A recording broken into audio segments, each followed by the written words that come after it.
సునాదస్వరము March 22. భయపడకుము, నీవు సిగ్గుపడనక్కరలేదు, అవమానమును తలంచకుము.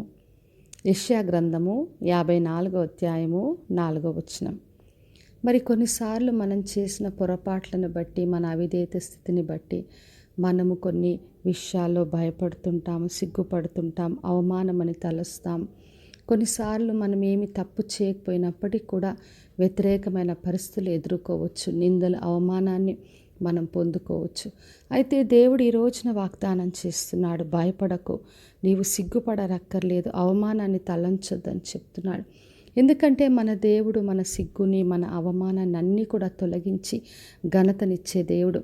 అందుకే యెషయా గ్రంథం 61వ అధ్యాయం 7వ వచనం రాయబడింది, మీ అవమానమునకు ప్రతిగా రెట్టింపు ఘనతను నేను ఇస్తానని చెప్తున్నాడు.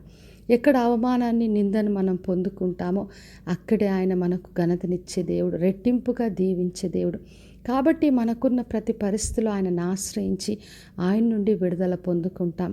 మరి కొలస్సీయులకు రాసిన పత్రిక 2వ అధ్యాయం 13 నుండి 15 వచనాలు చదివినప్పుడు అక్కడ యేసుక్రీస్తు ద్వారా మనం పొందుకునే విజయం గురించి రాయబడింది.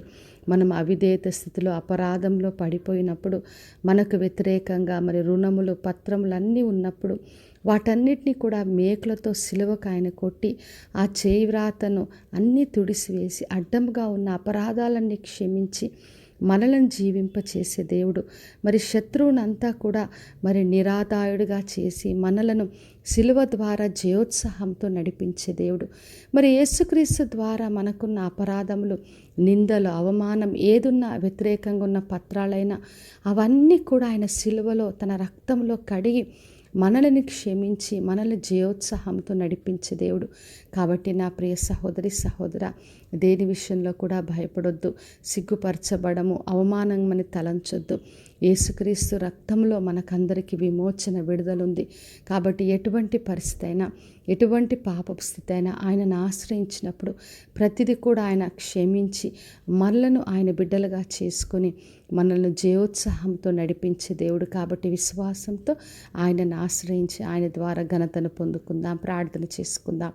పరలోకమందున మా తండ్రి, మా దేవ, ఈరోజు ఇచ్చిన వాగ్దానం కొరకే వందనాలు తండ్రి. మమ్మల్ని భయపడొద్దు, సిగ్గుపడనక్కర్లేదని, అవమానాన్ని తలంచదని ఇచ్చిన గొప్ప వాగ్దానం కొరకే వందనాలు.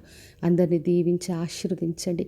ఎక్కడ నింద, అవమానం ఉందో తండ్రి, అక్కడ రెండంతలుగా ఘనతను దయచేసి యేసుక్రీస్తు ద్వారా, సిలువ ద్వారా మాకు అత్యధిక విజయాన్నిచ్చి మమ్మల్ని దీవించమని యేసు నామములో అడిగి వేడుకొంచున్నాను తండ్రి, ఆమెన్.